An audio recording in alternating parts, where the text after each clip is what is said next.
What's up, guys? You are on Flip with Rick, and it is moi, Rick Ginn.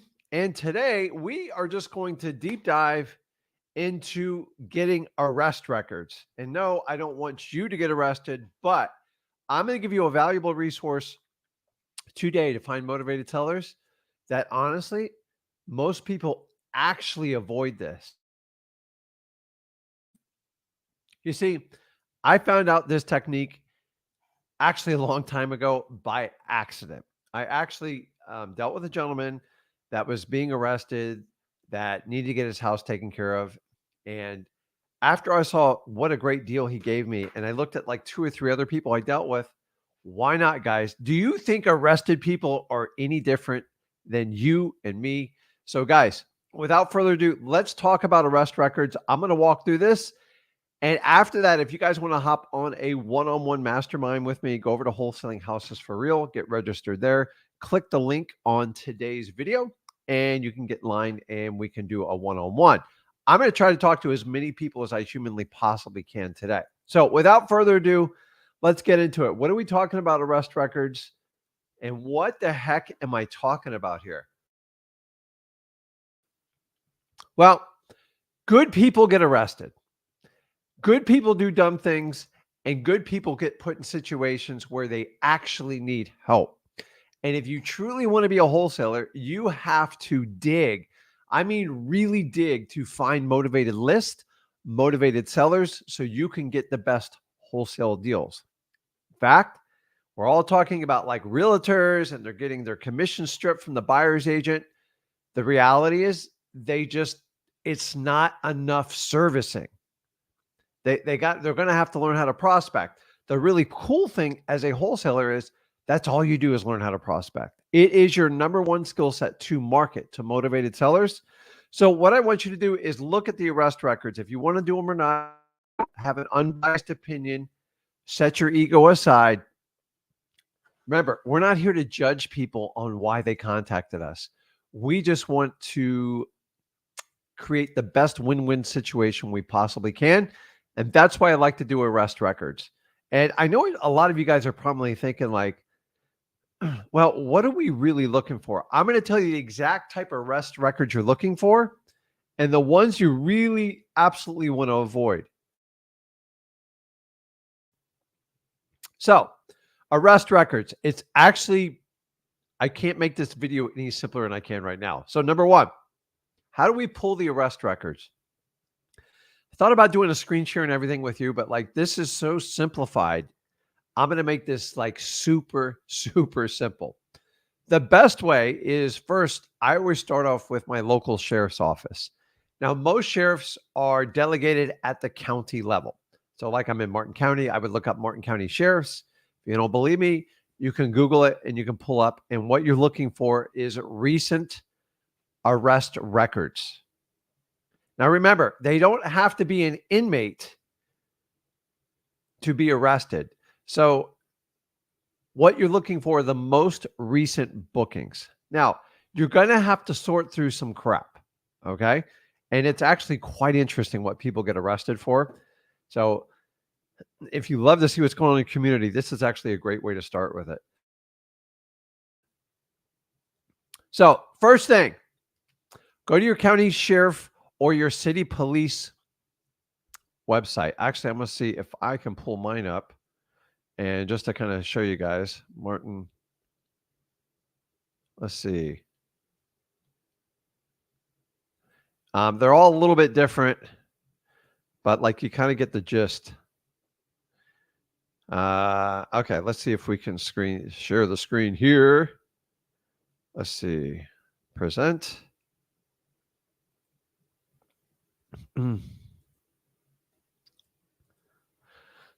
So guys, this is your typical sheriff's office.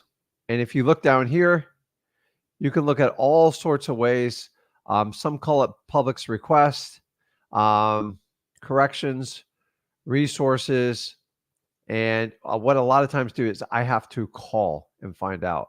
And it'll actually give you steps on how to do everything. Now, let me see here. I pulled it up before. Let me hop off this screen for 1 second. let's see. Oh boy, they have everything. So you can look up corrections. Okay, so let me show you what I'm looking at. Present, share screen.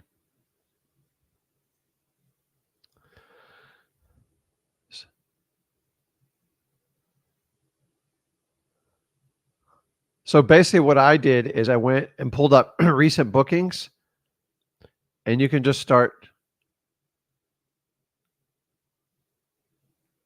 clicking right there.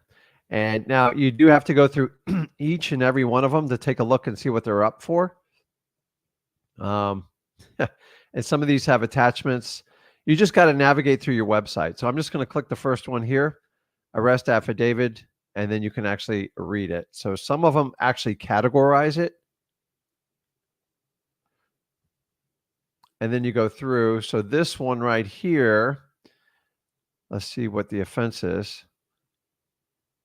So this is for a warrant, which a warrant means you're probably going to jail and you're going to have to post a bond.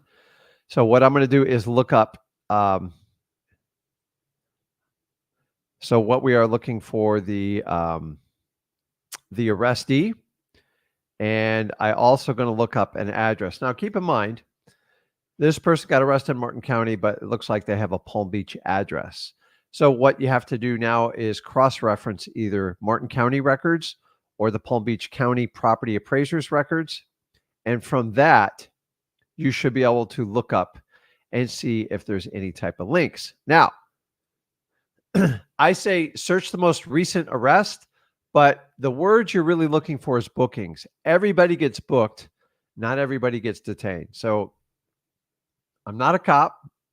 I do understand the legal system.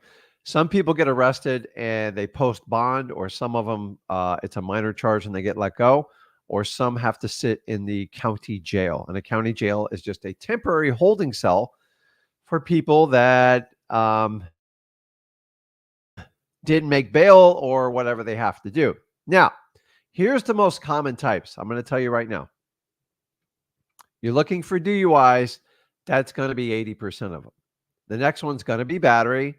I'm sorry, it's just the truth. Some of these people hurt other people. Typically, it's domestic battery is the most second common one I see. And the third one is theft. A lot of it is petty theft, but honestly, people writing bad checks, stuff like that. I'm not here to get into the weeds of it, but here's what happens on all three of these types of felonies that are on your screen.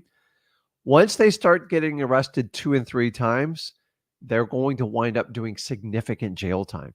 And significant jail time means they get taken away from a house if they own it. And a lot of these people lack trust for kind of obvious reasons because they're doing illegal activities. And they don't really have anyone to depend on to take care of the house while they're in jail. And that's where you and me guys come into it. That's where it's absolutely perfect.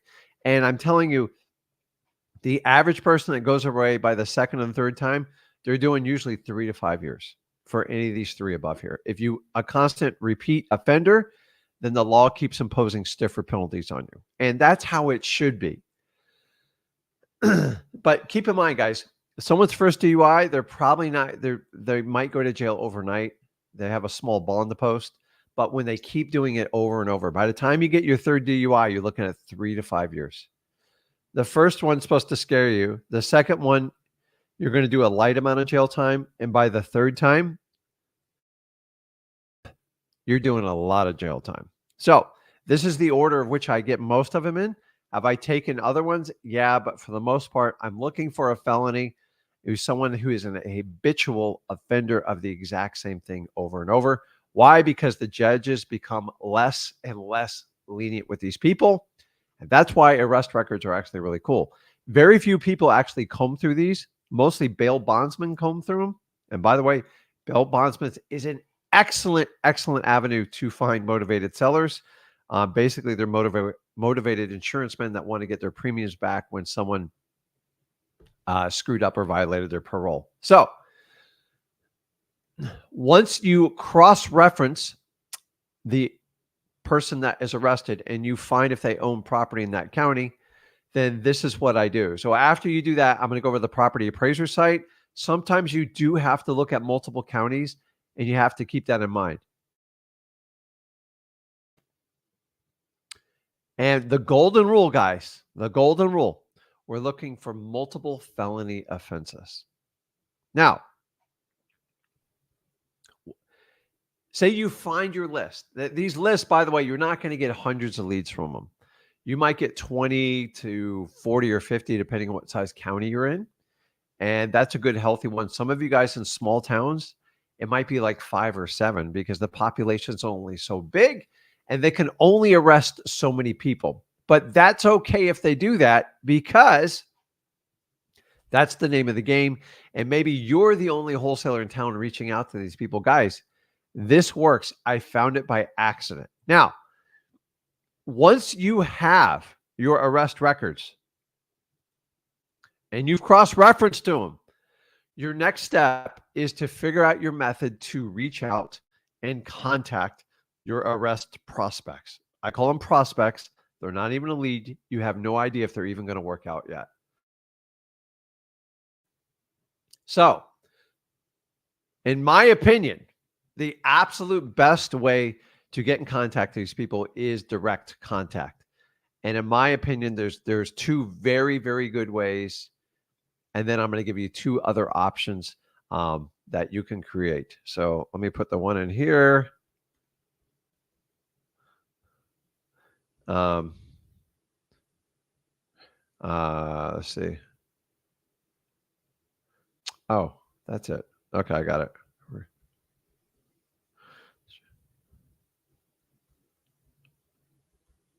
So the quickest way to get a hold of everyone is going to be a cold call, guys. Cold calling is king in this. All you have to do is, once you get the property owner's information, you just have to skip trace that data. You choose which service you want to use, and you just call them. And honestly, the simpler and more direct you are with them, the better off you are. They are not looking for a big sales pitch. Honestly, all I do is say to them, listen, do you have interest in selling your house? I drove by. It seems like a good house that we'd like to add to our collection. And it's simple as that. I do not talk about their arrest records. I don't do anything. Now, I will tell you, texting is extremely powerful, because this is how most of these people are going to communicate. And do not overlook a good SMS text blast on this. Now, the good news is these isn't a ton of leads. You don't need a triple line dialer. You just need your cell phone, and you can easily do the SMS texting through your Google Voice, or you could just do the cold calling through your regular Google Voice and use that. So the level of sophistication in this campaign is very simple. Here's the key, guys. You just got to do it. Some of you are looking for free ways to get leads for motivated sellers for your wholesaling operation. And if you're short on leads and you're not working the arrest records, then I have to ask you, are you doing absolutely everything you humanly possibly can to do it?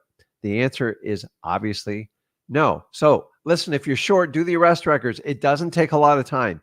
It's very simple. It's not hard. And you know what? You might get an extra 500 to 700 leads in a calendar year. And you know what? I got to think there's 2 or 3 deals in there somewhere. Now, here's the cool part. If you go, hey, listen, Rick, this guy gives me the creeps. I don't want to do business with him. He's freaking me out. That's fine. In wholesaling, you choose who you want to work with. Now, I've never gotten enough deals where I just tell people no because I don't want to deal with them. The only people I get rid out of my life are the scam artists, the 100% liars, and the people that just fake everything. And you will have some of that in this. But the reality is, guys, drama, it equals money. I'm sorry. The one thing you are going to get with your arrest records campaign, you're going to get a lot of drama with it. And there's no way around it, because keep in mind, you have a captivated audience, and you've got to understand that to make it work, they're trying to get your attention. And I've had these people go on like really long rampages, but like, don't worry about it. Okay. Drama equals money. If you can fix drama means other people have problems. The thing is, you just don't get caught up in that drama personally at all. It's all on you. Okay.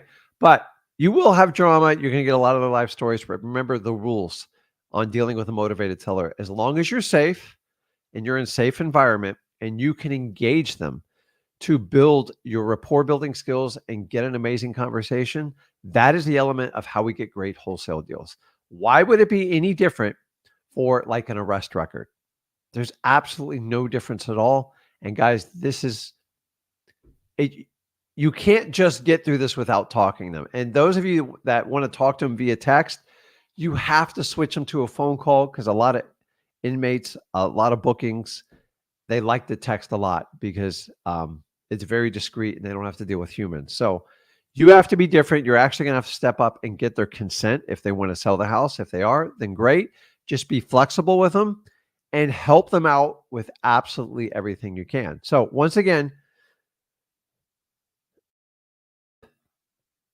the best way is always going to be cold calling and doing text, in my opinion. Now, if you want to add two more services to that, if you don't do that, you can always do direct mail, but you don't have as much time because some of these people are going away for years in less than like a month or two. So there's really not enough volume. Now you can mix it in your regular direct mail mix, but I'm just telling you, you need a little bit more speed. That's why I prefer cold calling and texting. Or the third one is reverse driving for dollars. And I'm going to give you a caveat on it. You ladies out there, I know some of you guys are a lot tougher than the guys. Don't do anything you don't feel safe doing. So this is not a requirement, but if you can get direct contact with either the phone, a text, or like a reverse driving for dollars, and you feel safe and secure, then go for it. If you're a lady and you're uncomfortable doing this, either don't do it or bring a gentleman with you. And who knows, you get somebody to like help you beat on all the doors and knock on them. And remember, reverse driving for dollars, you can just put a note on the door. So you can get in and out, but I'd rather have somebody watching you or have your husband go out and stick it on the door instead of you. And you just do the logistics of it. Because let's face it, you ladies are much more organized than the average men, and it works out well with that. So remember, guys, drama. Drama equals money. So anybody who wants to go through the arrest records, it is simple. It does not take a ton of training. If you want to learn more on how to do this technique, or you want like an additional video, then I want you to go right here, freewholesaling.com. Me and my son have created a 100% free course. And honestly, if you are brand new to wholesaling or you're frustrated and you bought a course from someone else and it didn't get you anywhere, I got good news for you. I'm going to give my 21 years experience. My son's going to give away his 7 years experience.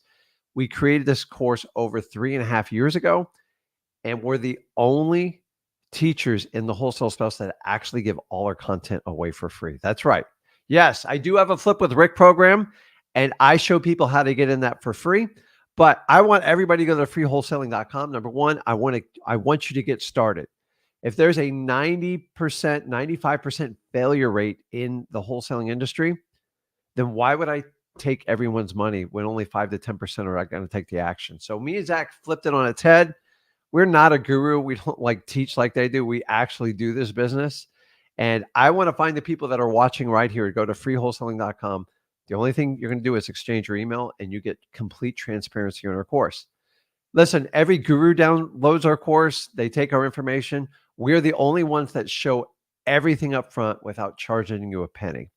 And I challenge anyone else out there to do it because we need to be helping people out instead of just like collecting these giant course fees and then still having them come over to freewholesaling.com to figure it out. My goal is not only to get you to first deal, but easily to make your first $100,000, guys. I love wholesaling. I am like the biggest advocate of wholesaling, and anybody who participates in wholesaling, I feel for you because this is a tough business, but it is a absolutely rewarding and fun business. And if you want to change your life and your trajectory and you're interested in wholesaling, go to freewholesaling.com. I'm telling you, it will help you out a ton. So, guys, listen, if you're here for the first time, do me a favor. Make sure you smash that like button. And for God's sakes, make sure you're subscribed to this channel. Getting ready to hit 100K here shortly. Hopefully, you guys can get us there faster. And you know what? You subscribers speak loud. I never base my worthiness on subscribers. I base it on the amount of connections I make with people and how many wholesalers I help figure out how to get out of the matrix through wholesaling. Some people do it in a few months, some take a few years. Either way, you're unique. God only made one of you, and I want you to be successful in wholesaling. I absolutely want everybody to be successful in wholesaling. I think if we all win together, we make money together, then amazing things can happen. But join us on our YouTube channel here, soon to be 100K. And then, guys, we've just got started. So I know a lot of people are like, oh, the Gins, they can never stick around. They'll never make it. It's so hard to do. I'm here to tell you, we're absolutely going nowhere. We put out more videos, more content, and we share more deals and do more deals with our students, our partnerships, everything. Why? Because people trust us, and we actually do deals with everybody all over the country. Listen, you don't need to hide behind a fire paywall to figure out how to do wholesaling. Just find people that are actively doing it. Go to freewholesaling.com. Go to your local RIAs. Find somebody to help you out with this business. I believe if you just get started, you actually want in wholesaling. So if you got started, pat yourself on the back, because that's one of the biggest obstacles that you are ever going to find on it. So with that being said, let's jump over to questions. Now, if you guys want to, let me pull this up here. People ask me, listen, how do I come on the live stream with you? And I'll show you. It's real simple. I know Zach normally does this, but it's not that hard. Okay, let me share my screen here. Let's see here. Okay, so if you want to jump on the live, here's what you need to do. Go over to our Facebook group. 121,000 wholesale investors. It's like no other group. We don't allow spamming here, and we try to keep all the gurus out, even though they try to sneak in every time. Then basically all you have to do is click on the link on how we get started. And here's what I'm going to do extra for you guys. Let's see here.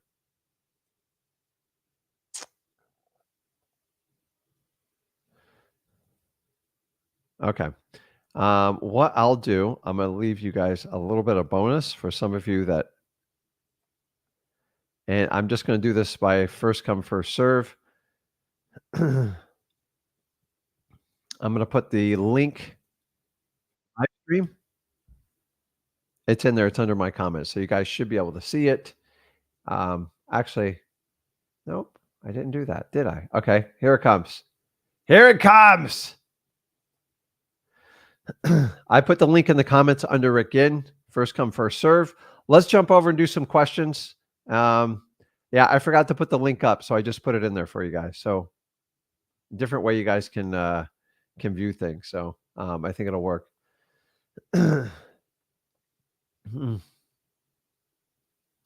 So Zach, you've got to basically get their name, and then you're going to have to cross-reference it to that county's property appraiser site.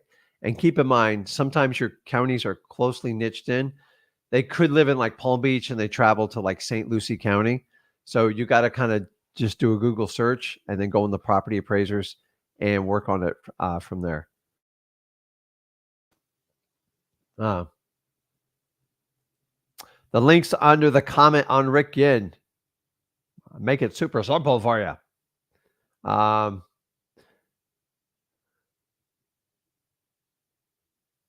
Yeah.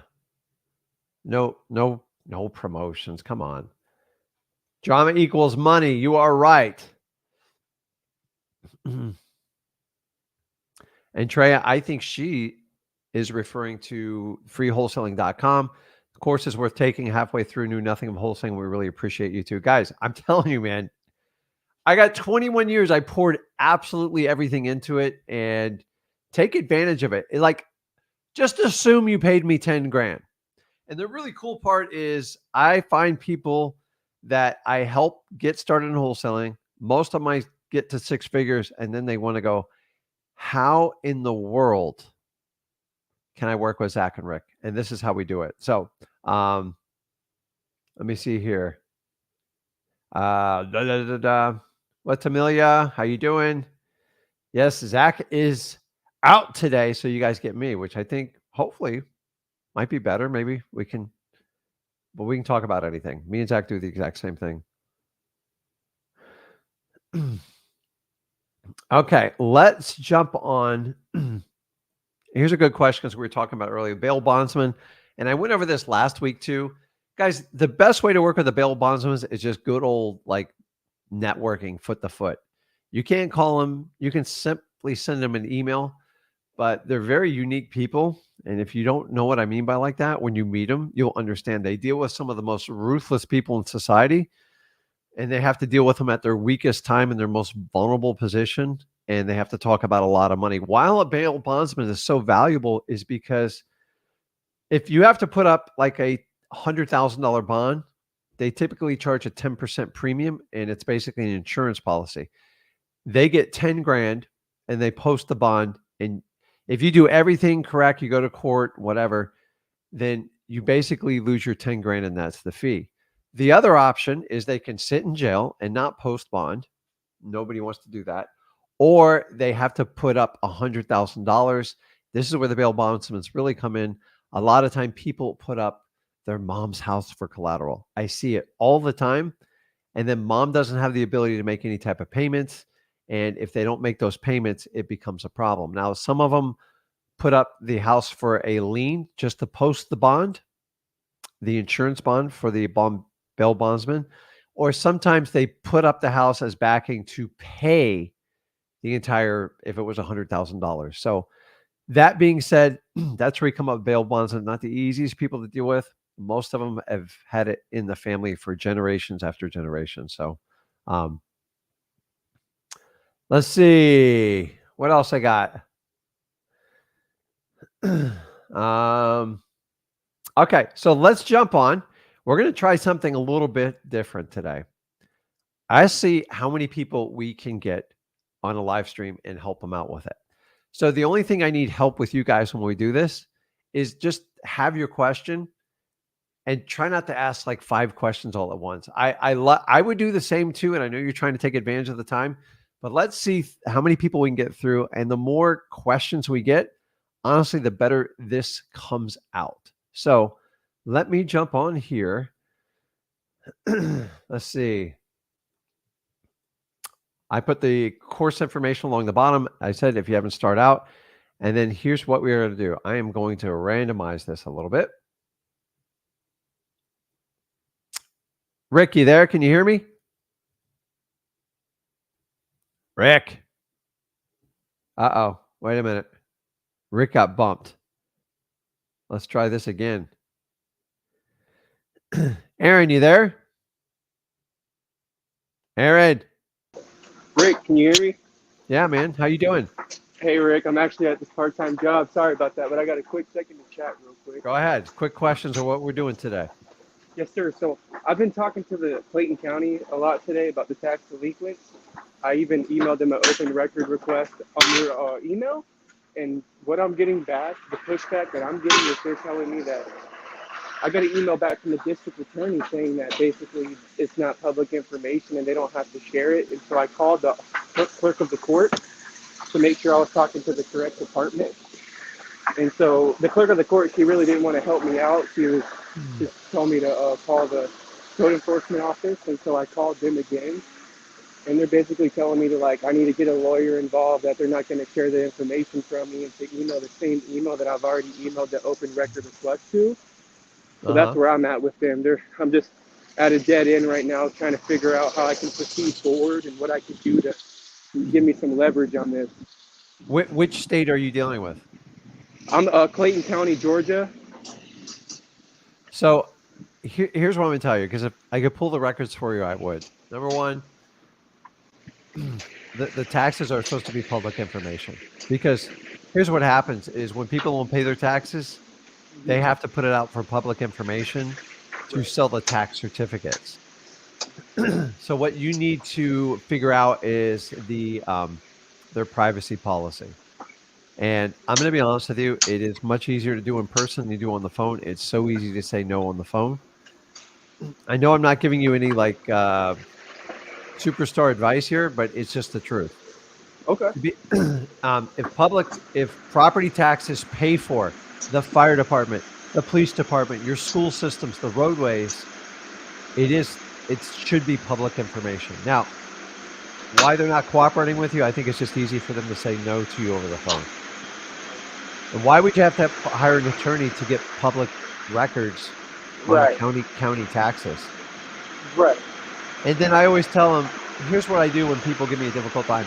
If you could just put an email and tell me word for word what I need to do, so in the event I do have to get a lawyer, I can document I followed exactly what you told me to do.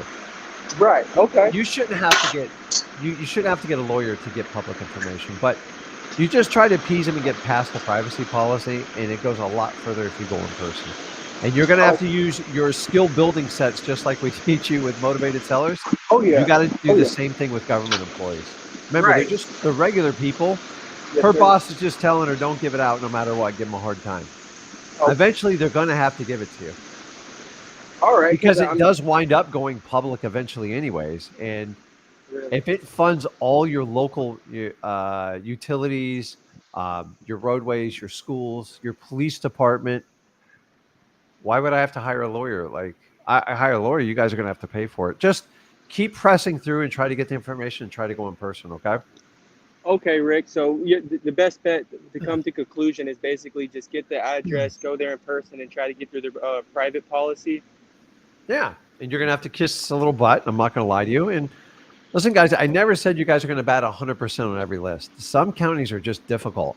Sometimes I have to wait for employees to quit or get fired to get back and getting the normal list. And sometimes people are just having a really bad day and they take it out on you. Go, listen, I know you're just doing your job, but here's all I'm trying to do is get access to the information that funds all our roadways, our schools, our police department, our fire department. And you're telling me that public information is private. If you could, and worst case scenario, I just haven't put it in writing because 9 times out of 10, they'll never put it in writing because it gets them in trouble. So, Well, I did get an email back from what the email was saying. It was saying like this is not public information, but it came from the district attorney. And I asked my old real estate boss that I used to work for, originally started off wholesaling. I said he told me to call the clerk of the court. That the court that would be my best bet for her to get me to the correct department. you could be at the wrong department too. I don't know what a code enforcement officer would have to do with property taxes, other than that's how he gets paid. Right, right. So, Yes, sir. just All right. just recircle the wagons. It's a pain in the butt. I mean, I get property tax. It's funny because I just paid like $80,000 in property taxes today. It's ridiculous. Okay, Rick. Well, I appreciate it. I'm gonna JV my next deal with you, my friend. Okay, let's do it, Aaron. Anytime, man. The flip and Rick and meet you guys in flesh and blood and get connected with you guys and really. Let's do it. With you guys. Let's do it. All right, Rick. Okay, I bud. appreciate it. I'm gonna I'll see ya. contact you as soon as possible. All Got right. it. Okay. Destino. What's up? What's up, What's going Rick? on, man? How you What's doing? up? How you doing?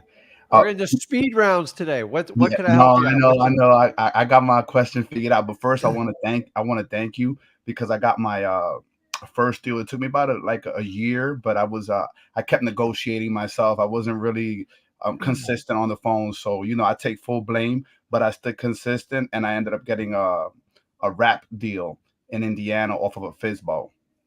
Okay, guys, did you hear that?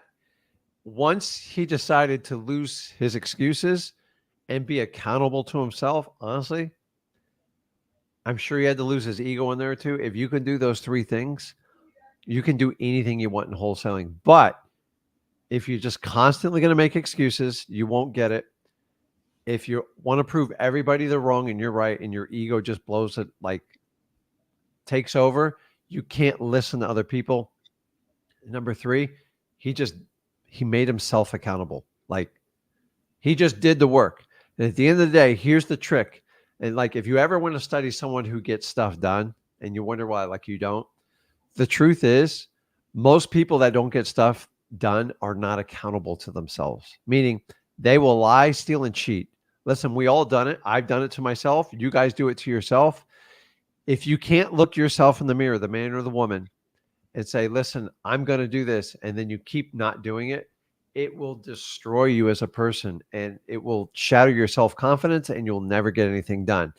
But once you man up or woman up and you say, that's it, I'm not going to negotiate with myself, I'm going to get it done. So unless my health is absolutely failing or I have a family emergency, I'm going to be accountable. So if I said I'm making 700 phone calls this week, it's not 620, it's not 650, it's not 699, it's 700. And a weird thing happens when you start being accountable to yourself. The only way you can fix a problem is you have to know the truth.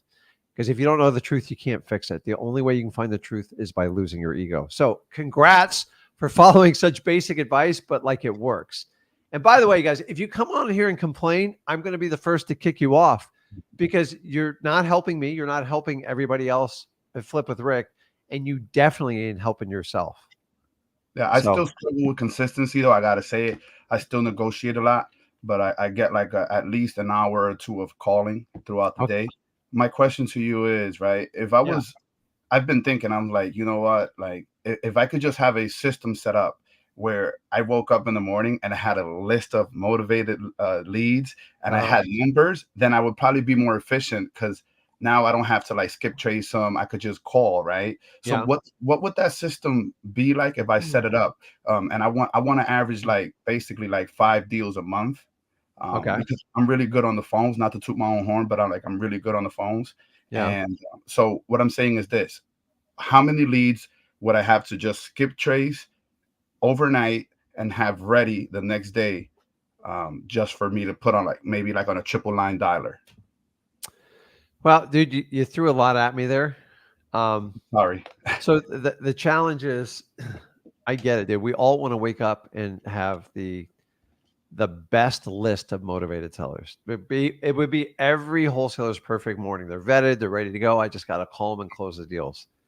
The reality when you're in the beginning of your journey, unfortunately, you're the person that has to make that list happen. You are not at a point where people are just going to hand deliver it to you. And honestly, if you're having people hand deliver it, it means you've graduated to the delegation phase and you have people doing stuff in your business. You have a marketing person or a marketing team that helps you comb through all these lists, and then just whatever marketing medium you use, you just blow it out. So, what you have to do is reverse engineer the number of leads you need to get on average. So, if you knew you're getting a deal about every, I don't know, 2,200 calls, 2,500 calls, you can just simply reverse the math out of it. And the reality is the numbers should get tighter because you become more experienced and you're better. But a lot of things are dictated by how much time you have in the day, what your budget is, and what your system is you have set up. So, number one, only you're going to have the answer to that. I could sit here and rattle off numbers. The more volume, the better. Like, I'm not going to overcomplicate this to you, but you just break it down on how many days, how many calls do you make a day, and how many days a week, and you can just extrapolate it out that and have that for a total cold calling number. Also, if you do direct mail and say on average, just simplify things, it costs you 50 cents a piece. It's more than that now, I know that. But if you are going to do 5,000 mailers a month, that's what, 5,000 times, you're going to spend about $2,500 a month to get 5,000 leads. How you get those leads, and you just got to reverse engineer the math. If you were going to do 10,000, uh, I'm sorry, the 5,000 is 2,500 a month. If you did 10,000, it'd be $5,000 a month. And number one, you got to make sure you got the staying power. You got at least 3 months money for it, because anything you do in 1 month can be risky in wholesaling. It does take time. So what I would do is simply build you a chart and just reverse engineer from the type of deals you've done, how many phone calls it's take, and then you can easily reverse that just for cold calling. Then you can decide if you want to add texting to it, if you want to do direct mail or anything like that. But always go and deep dive on the thing that's got you the most progress, especially when you get started, It, because you should mhm. be able to put a little money in there and really pour it on. It would be cold calling, but you did a video where you were like, if you guys want to average 5 deals a month, it was like I think it was 10,000 leads, that you said, and you said, obviously I have PropStream, so I could get it from PropStream, Yeah. and then you said to add like 500 code violations. Or should I do that, or should I maybe like have most of those to be just government lists instead of like getting the prop stream ones? Just get Here's the challenge in the beginning, guys. Government lists give you the highest and best motivated leads, meaning, but the reality is there's only so many people on these lists. Like you will eventually run out with these lists. In the beginning, you really don't, because you're trying to figure out how to talk to people, how to write contracts, how to do the assignment of contract. But once you do a deal or two and you cut your teeth on government lists, number one, don't stop doing them. But like my government list, like I might be like 2,000 total. Like to me, that's not enough for me to even do like a mailing and all the other stuff. So we're going to do a 3-prong approach. We're going to cold call them, we're going to text them, and we're going to mail them. And we still go out and do reverse driving for dollars. And then what I'm going to do is try to build up that list with like at least 500 leads driving for dollars. Because to me, once again, government lists and driving for dollars are going to be your highest. Like to me, that's going to be the best list you can do. But the challenge is like you can only hit those lists so many times. Like when you do the tax delinquencies after 1 or 2 rounds of cold calling and texting and maybe even mail, you're kind of done with the list. I'm not a guy who's going to send someone 7 pieces of mail to see if they get it. If they don't get it by the second or third piece, they're probably not selling your house and I don't waste money. So in the perfect world, I would use listaria.com. I would get my 10,000 free leads with it. And I would maximize that 10,000. How you do it, if it's cold calling, if it's SMS texting, or a combination of mail, it is completely up to you and using reverse driving for dollars. The next thing I told you, I would exhaust all my government list, and that should give you anywhere from 1,000 to 2,000. And then I would top it off with 500 driving for dollars leads because I love driving for dollars. A 500 driving for dollars lead list versus a 10,000 one that I'm going to pull off listrei.com, the 500 is going to beat it out every time. The house is already ugly. It has a higher probability of being sold because it's not in great shape.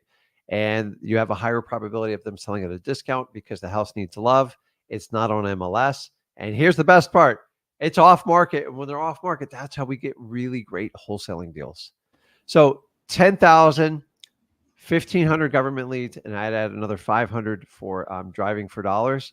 And that gives you 12,000 prospects. Now, you're going to have to find the most systematic way to cut through them.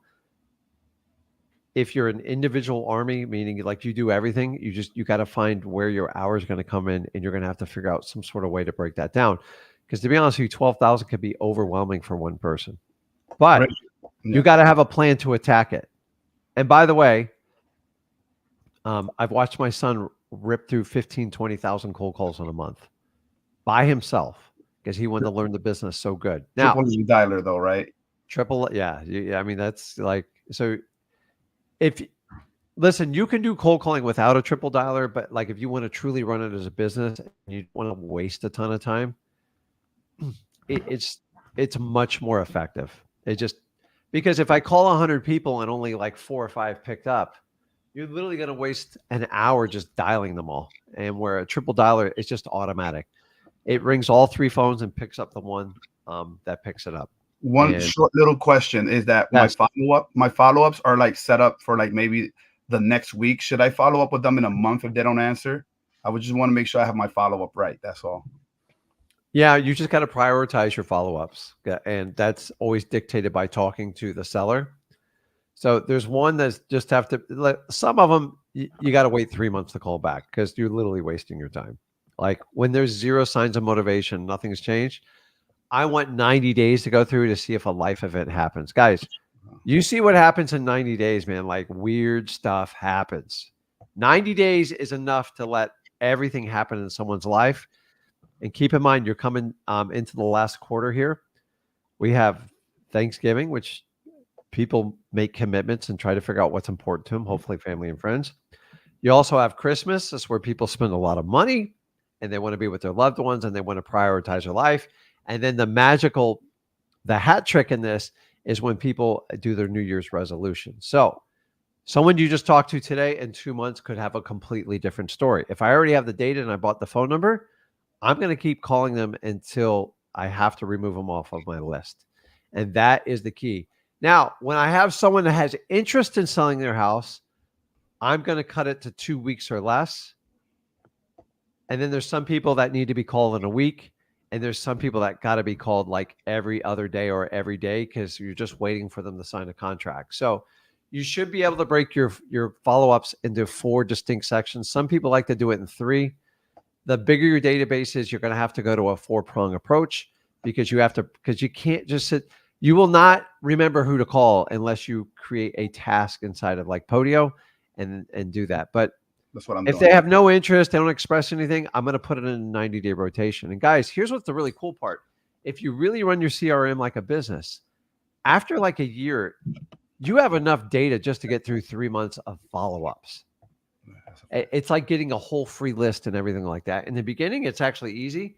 After about 6 to 9 months, it actually gets overwhelming. And that's a good thing because a lot of the 70% of the deals are always going to be in the follow-up. But you can't just have like a 2-prong approach to follow-ups. Wait 1 month, wait 1 week. Everybody's a little bit different. Remember, the hot priority. And you can also do like color codes on them too. Yeah. Green, yellow, red, and then I don't know, purple we call dead. All right. Thanks a lot, Rick. God bless, man. Appreciate Okay, it. you got it. Okay. So, guys, the link is just look under Rick in comments and click on there. Have your questions ready. And okay, I'm trying to organize through here. Ron, what's going on, buddy? I've been seeing you waiting Hey, patiently, man. what's up, man? What's up? Uh-huh. So I talked to a seller yesterday, and he was selling a property that was kind of messed up, but he mentioned that he was sick and he was trying to sell some other properties. And he ended up sending me a list with like 37 different houses, properties that he was trying to get rid of. Mm-hmm. I don't know how to go about it because it's so much. Should I do This like is easy. I'm going to make this super easy with you. So, when did you get the list? yesterday? How old is the gentleman? I didn't ask him how old he was. I'm probably Approximately. in my 50s, 60s. Old man like me, right? Okay. So, did you see how the properties were titled? Is it in his personal name or in a like an LLC? So it's an LLC. It's under 3 different LLCs. They're like, depending on how bad they are, he has them under different LLC. And how many total properties? 37. Okay. Did he indicate that he wanted to sell anything at a discount, or like, did he tell you what his story was? Yeah. So he said that he was he's actually sick, and his doctor told him he can either work on properties or live. You know what I'm saying? So he made his choice. Like he's gonna start working on the properties, and he actually sent me a list, and it's very detailed. It has the repairs, how much the repairs are, like what needs to be done, his bottom line for all the properties. Did you look on that chart to see what percentage of them were vacant?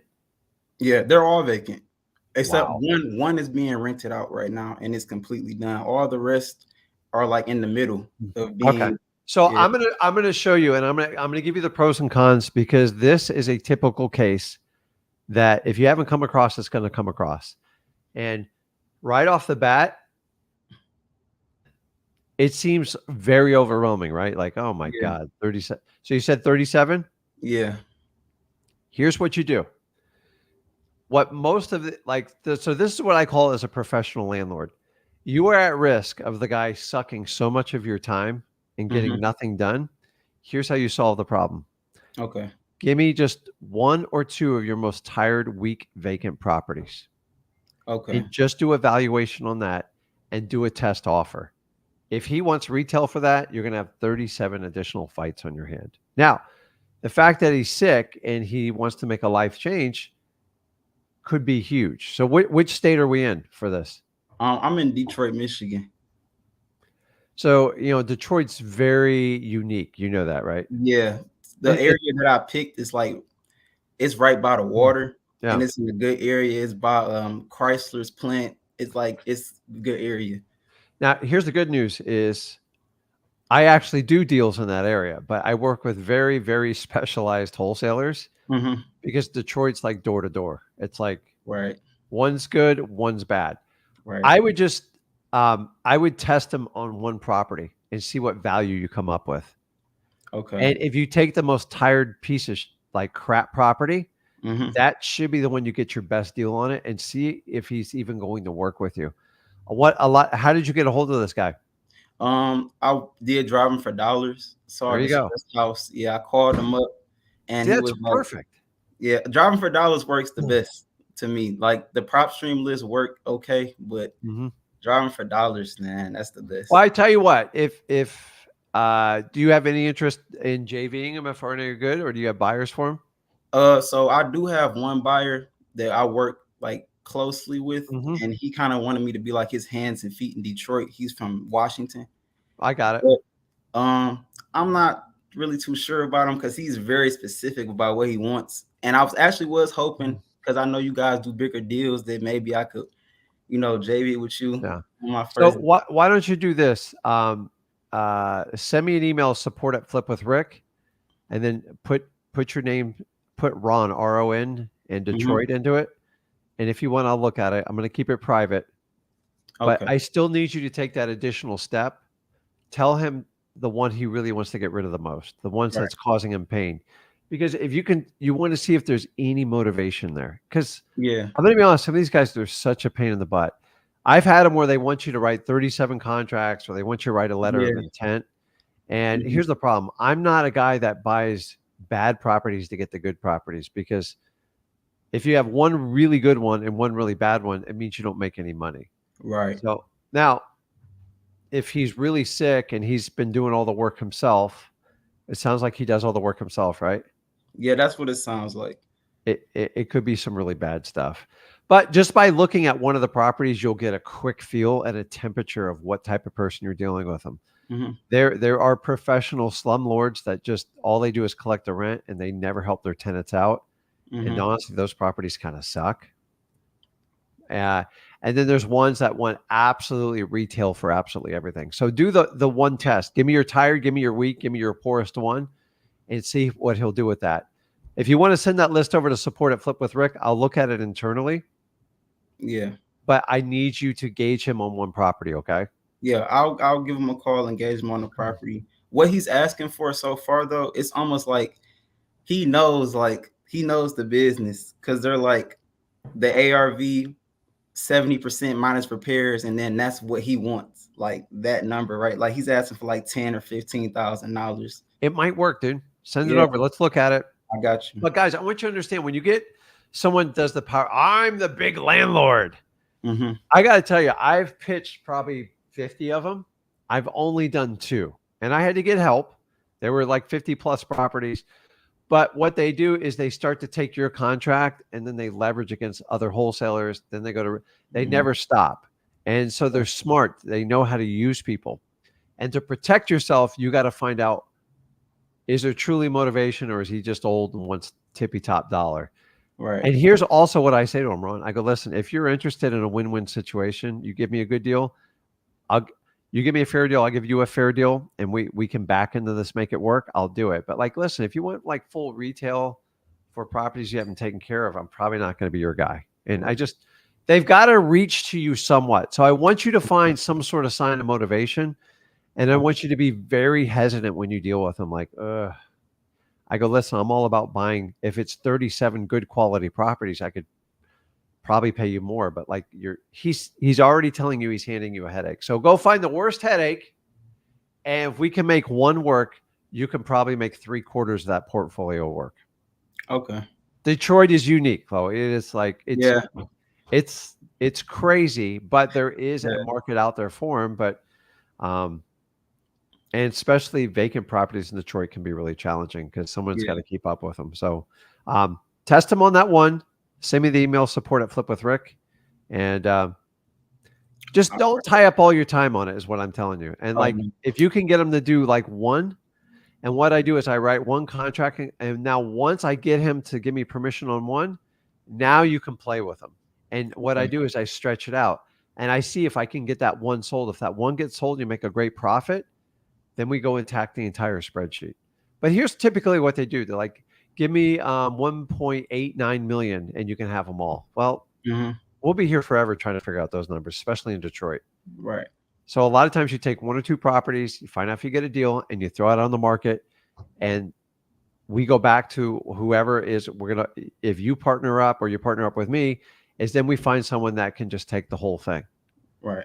And then you will find the tolerance of them. But guys, listen, when they own 37 properties, they are not your average landlord. So they're not stupid. Even if he's sick, he's going to be a guy with a lot of wisdom.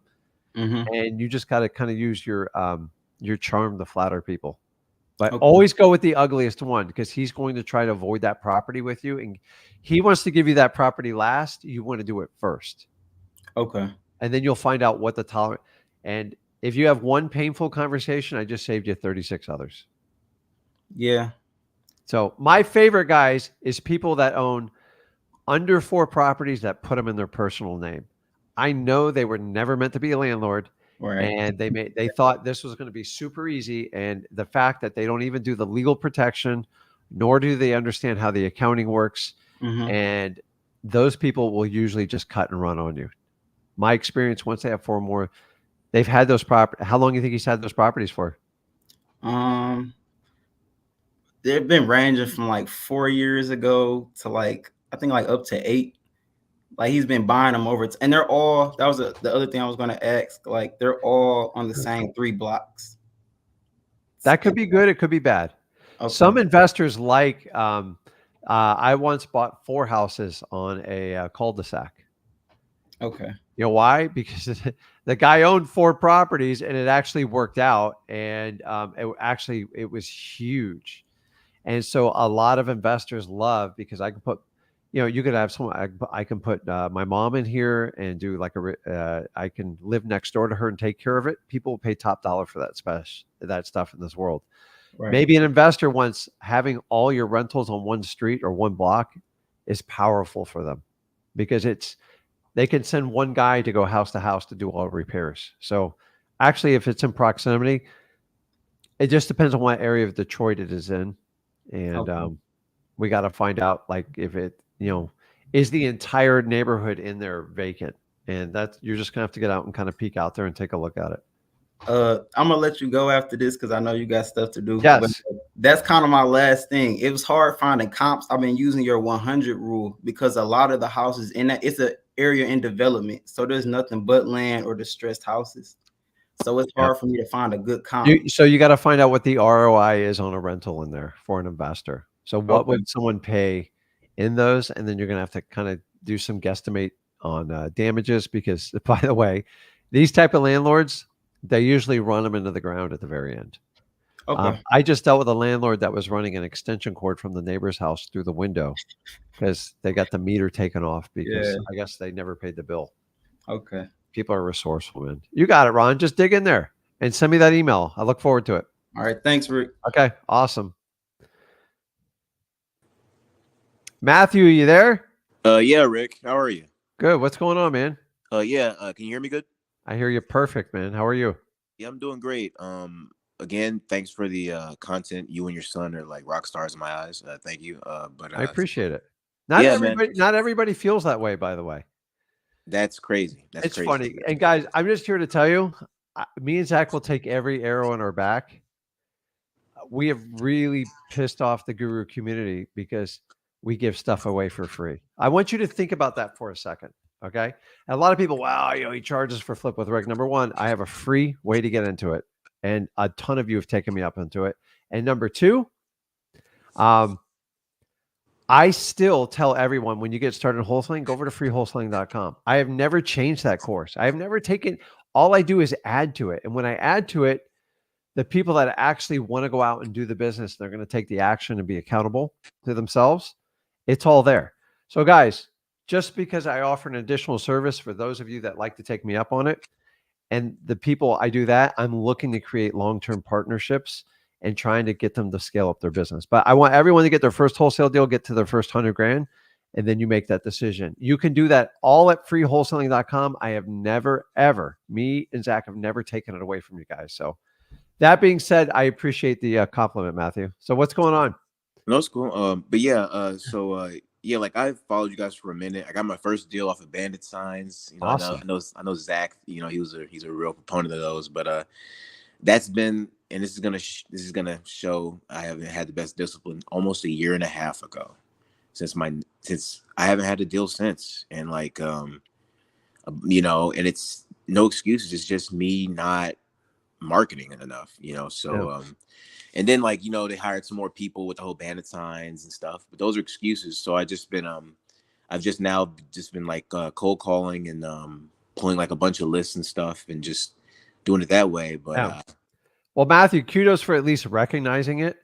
yeah, If you recognize kind of your own BS, it's just easier to get through it.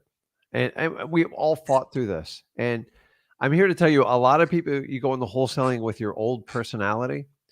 Well, if you didn't like your old personality and it caused you to be broke, you can't use you can't use your same habits to be successful in wholesaling. You're going to have to change.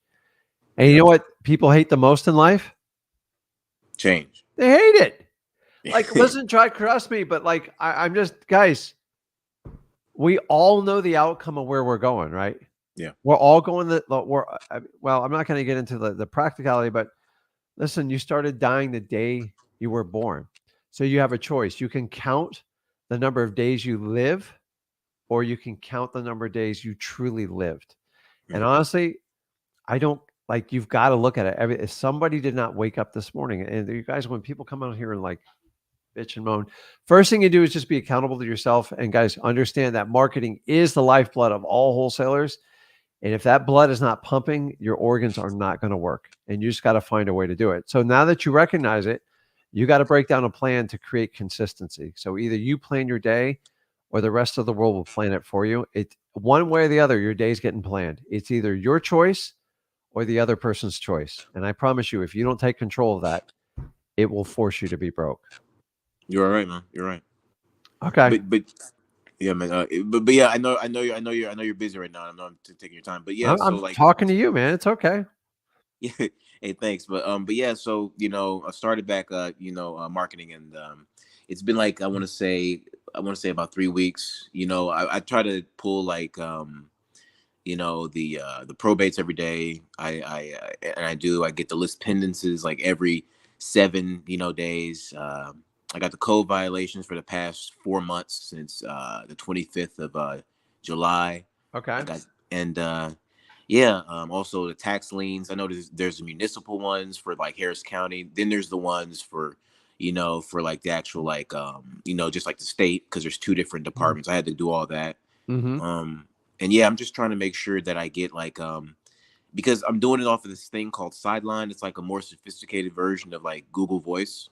Um, Uh-huh. you know, but because costs are low compared, because I don't want to put as much money in the batch yet, but I'm going to. But yeah, so I'm just trying to get at least 10 contacts a day. It's mostly no's, but I know it's a numbers and volume thing. I remember you said volume makes up for quality, so Yes, it that's does. the thing. That's the thing. But yeah, man, I'm trying to get at least 10 to 15 contacts a day. I already cold called today. I'm at 6 for the day. 6 no's.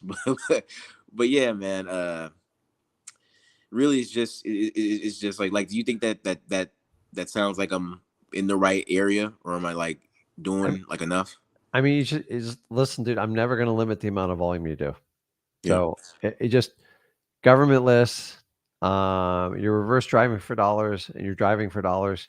Just max those out, and just decide if you want to go to like listuri.com, or you can go over to Batch, and you can get the 10,000 per month. It kind of forces you to take action because you're paying for that data, even though it's cheap, but Yeah. it's use it or lose it every 30 days.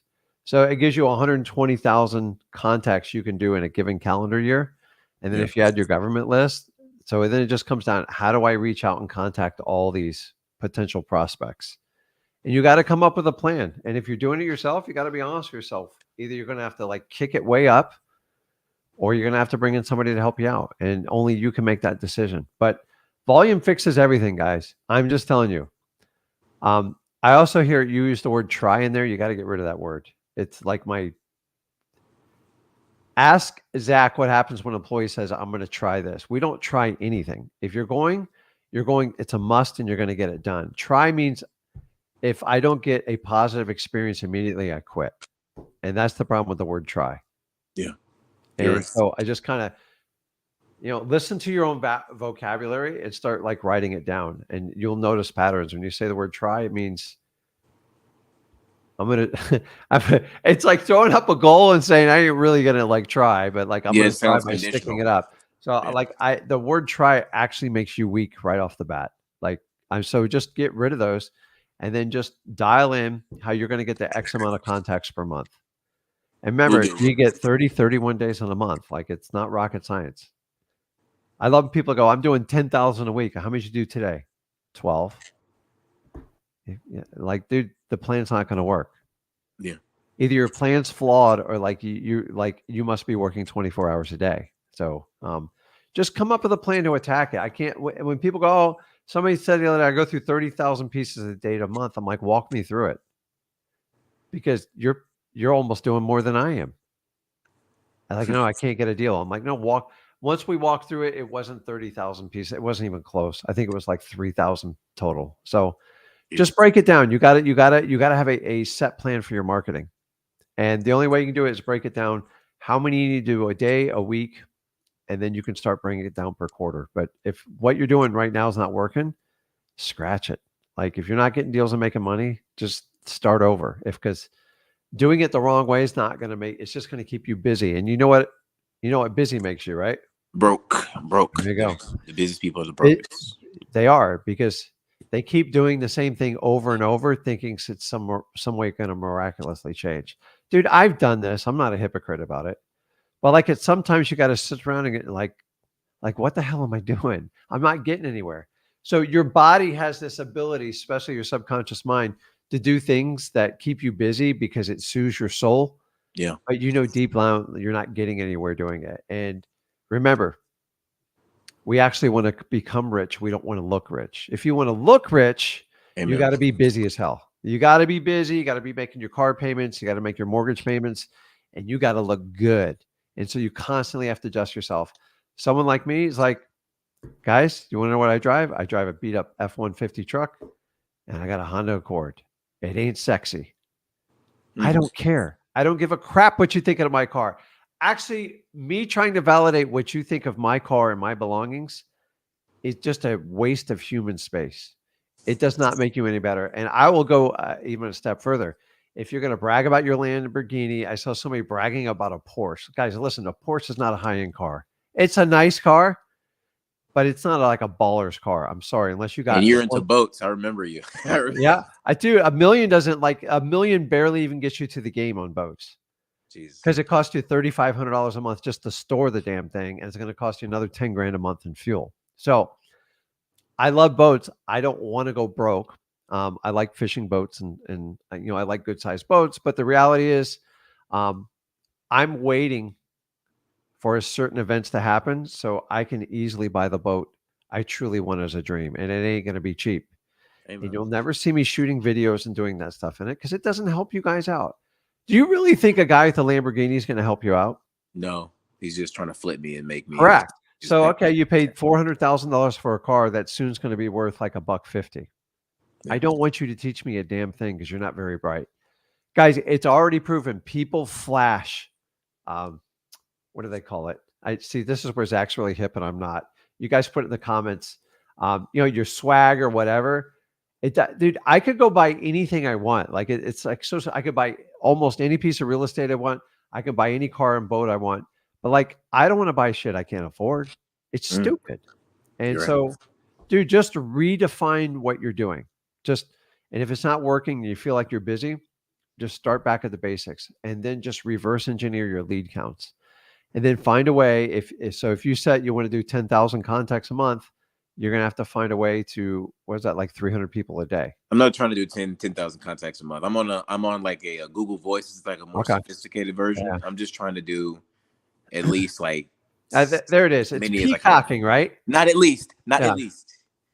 But I know you have vocabulary. But so I love this as peacocking. It's strutting. And this, by the way, guys, this is the prime example of when your ego takes over. If my ego take over, I would sit here and brag the entire time. It doesn't help you. I can't stand when I meet with other investors and all they do is brag. Listen, here's my brag. How much time I spend with my family. I have a very successful, multiple businesses with my son are very successful. And I invest in assets.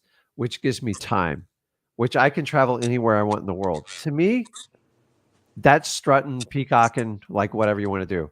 A Yeah. car and stuff, dude, you get so bored with it after 2 or 3 months, it's just a waste of time. And then you got to worry about the car. And the car does nothing but go down in value. And the reality is most Americans sit there and buy crap they can't afford. Why? Because they want to look ultra rich, but they don't want to become rich. And Mm. if the sooner you can recognize it, the easier it is. Because the reality is, if I gave you $100,000 or $10 million, it would be the exact same outcome. If you don't know what to do with it and you don't know how to control yourself, why do they tell you every lottery winner is usually broke within a year to two? Because they don't understand money. Yeah. So money's very smart. It will reward the people that take care of it, and it punishes the people that buy stupid stuff. And by the way, I've been on both sides of the equation. I know which one I like better. So it does take willpower. Funny story. I was out the other day with my wife over the weekend. Everyone's buying like all their holiday stuff. I want to say I was in like a Sam's Club. It was Sam's or Costco. I hate either one of them.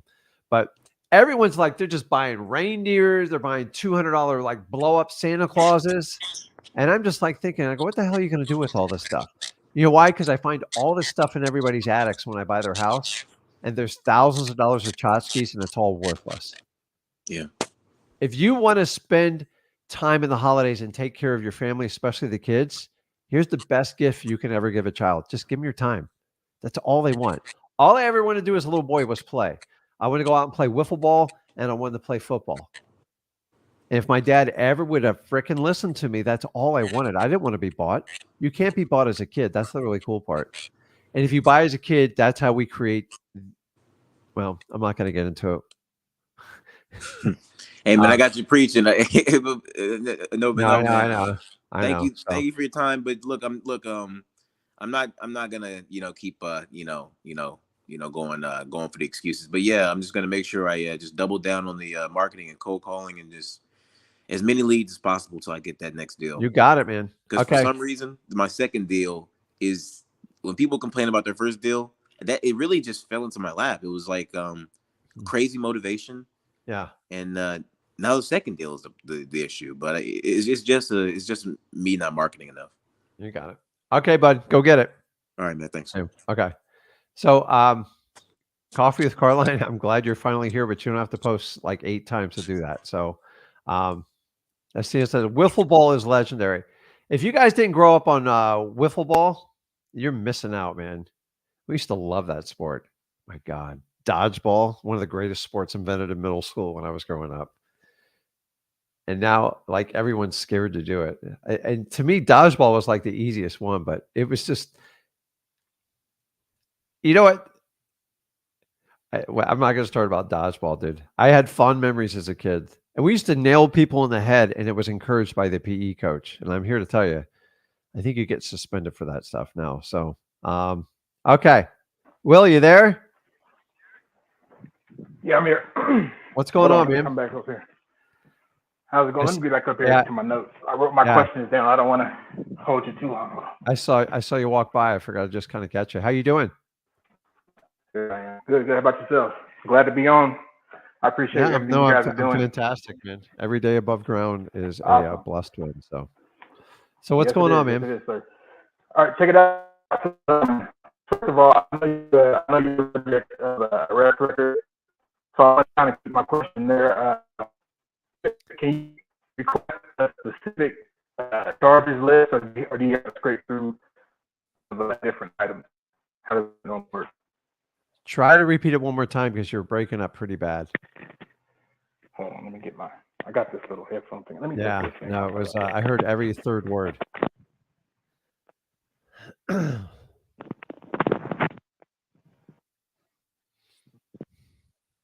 you hear me now? Yeah, no, it's perfect. Okay, go again. Let me turn my volume up because I can't hear you now. Can you hear me now? How we doing on sound? You're good. You're good? Okay. Anyway, so about arrest records, can we pull like a specific list? Meaning like if we go to say what would it be, the sheriff's office or whatever, can we get like specific? Well, charges? Do we have to scrape through the whole deal? all of them are different. Some of them will have like a master list, which is phenomenal but rare. It'll have the person that got booked. It'll tell you the arresting officer, and it'll tell they'll tell you the statute. They'll give you the number, Okay. and then they'll usually tell you what it is, and then they'll tell you if they posted bond or they're sitting in jail. Now, I look for bookings because everyone's a booking. Not everyone's an inmate. An inmate is somebody sitting in county jail because they couldn't get bond or they couldn't post a bond. Nobody would help them out. So Okay. either or, and then you just organize them. But like the hard part is taking that information and then you got to scrape it against the property appraiser site. And if you have an area where you have a lot of counties that intersect each other, unfortunately, you usually have to look at like all four because someone could Okay. just be they could be driving back from like Disney and get caught in another county. I And see. now I will tell you the ones I forgot to add, the major ones is when they get arrested for a warrant. It's like instant jail time. It means they basically been on the run and they're going to Okay. have they're typically going to have it means they were on probation and they probably did something stupid. They missed a check-in and then they enter a warrant for the arrest. Once you get a warrant for arrest, you're going to jail. Like there's Automatic. Okay. unless you've never ever gone. And people always trying to like, hey Rick, what's the best cases? I already told you it's DUIs, battery, and theft. Do not judge a book by its cover. And if you ever feel like you're at risk and it's like you feel unsafe, just skip it. Like you get some weirdos in there. I'm not gonna lie to you. I would never let my wife do the arrest records. She's small, she's tiny, and I just wouldn't want anyone taking advantage of her. So guys, any of the gals that are thinking about do this, please just get help with it because the last thing I ever want to do is risk your safety. It's just Yeah. there's a lot of psychos in the world. You don't want to do that. So, but arrest records is Thank you. straightforward. You look at the bookings, you look at the charges. I just look to see if it's like a felony, and then I try not to get too deep in the weeds. And I just so if there was 15 arrests, and by the way, Saturday night's the biggest arrest night. Period. It's like Friday, Saturday is where 80% of the arrests are going to come from. All right. And that's it, All guys. right. One more question. And Yes. this is it. Real quick. So I have a property that I placed under contract. I got it really low. The guy was actually asking for 15,000. I got Okay. it. I talked him down to. Well, originally I talked him down to 4,000, and he was like, "Well, can't really do less than 8." So I waited a couple weeks, called him back, kind of discussed it back and forth, got it down to 5,100.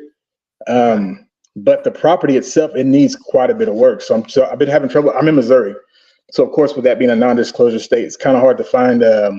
It's kind of hard to get like comps and get the ARV since everything is you can't find the sold price. I got it. Is that So like how you would I have it go under about? you have it under contract right now? Yes. And how much does it need like an entire renovation, like down to the studs or I would say, yeah. I mean, most of it is just dirty. You know what I mean? Like when you look at a picture, sometimes it looks worse than it actually is.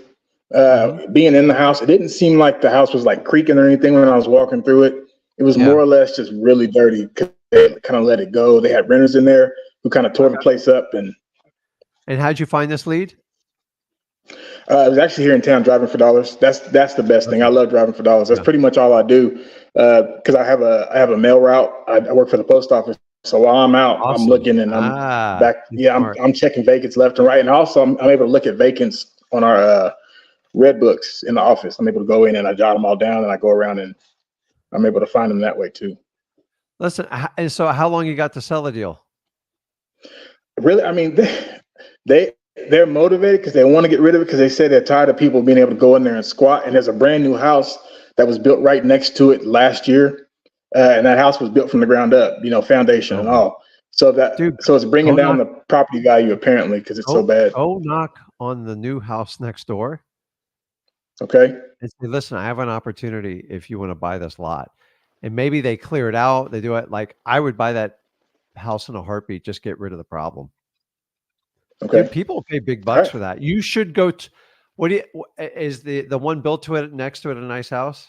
clean? Yeah, it's a nice. I mean, it's a 2 level. This house is actually a 2 level. The lower level is down below ground, and the upper level it looks like a ranch style home from the top. But if you walk around the back, it's got a Got it. lower level back. The other house next door is just like it. I would definitely approach them Okay. because like that would fix a lot of the problems. And if we're not talking about hundreds of thousands of dollars, maybe they buy it from 8 or 10 from you, like whatever, and it could be a very, very quick deal. Okay. But I would definitely, if you have it under contract, I would get it out there, find your cash buyers that buy those types in those areas. I think you got a good deal. You just All got to right. find the right buyer for it. I would Yeah, go through that's that been my house right biggest off the issue. bat. Yeah. And then, find out like they just might fix it up and they can use it as like a mother-in-law suite.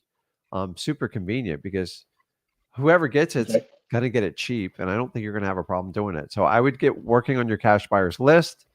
And Okay. then if you get stuck, if you want to reach out to me at support@flipwithrick. But I think you can do this on your own, dude. Like, Yeah, I actually think I can too. yeah. I've like I said, I've been doing it probably now for about 2 months straight, like hardcore getting out there and hitting it. So I think I can probably handle the small one. I would find out. So I know you have a non-disclosure state, but you can use listoria.com and it does an API calculation. You can also use Zillow. I found out what that value of the house is next to it, Okay. and I just sell them the whole damn Yeah, thing. the house next to it is 157,000. I looked at it actually last night. You got a 157. good deal, man. I All right. would go over there and go, listen, I can sell you this house. I would just say for like 16,000, 16.5. Okay. And then see if like before they walk away, go, what's your offer? And they go, well, no, I can't do that. I go, well, tell me what you can do. And just Okay. try to build it in. Like I would be ecstatic if you brought me that. I'd be like, oh my God, I can get rid of this blight, this problem. I'm sure they're not big fans of it. Okay. Good deal. Guys, Well, driving appreciate for your time. dollars because he can see it. It's in his market. And now he's just got to find a way to sell it. So he's going to start with the neighbor and then you got to get on your cash buyers. But like, dude, that's cheap, man. I know Missouri's a different type of market, but if you got $150,000 houses next to it,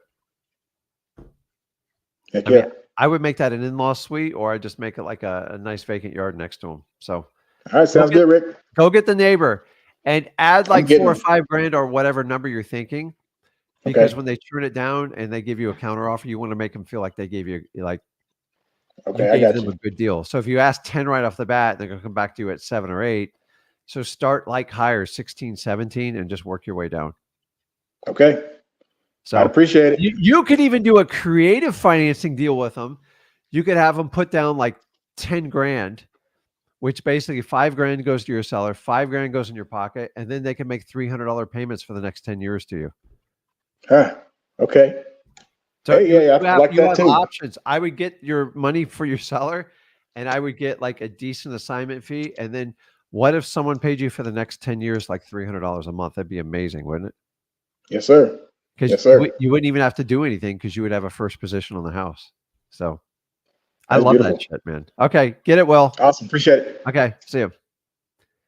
Guys, it never ceases to amaze me the crap that you can do in wholesaling. So guys, do not overlook like the driving for dollars because it really, really works. Now, here's what I want you guys to do. Hold on.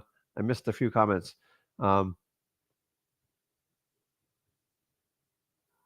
Okay. Let's see here. Okay. So I put on the bottom of here, freewholesaling.com. If you have never done a deal before and you need to get started, go over to freewholesaling.com. I will be back on Thursday with me and Zach. We got a really fun topic. I'm going to surprise you guys with it. Everybody will have a good time with it. Listen, guys, if you got value from today's live, do me a favor. Make sure you smash that like button. Please make sure you hit that subscribe button and you can be part of our 100K family or you can join our 122K family on Facebook. It never seems to stop. Remember, I'm always here for you guys. I will take the arrows from people who try to shoot us down, the gurus in this business, because nobody likes when you tell the truth. And you guys need the truth to be successful in wholesaling. Go out and get your deals, guys. And I will see you on Thursday, guys. Have a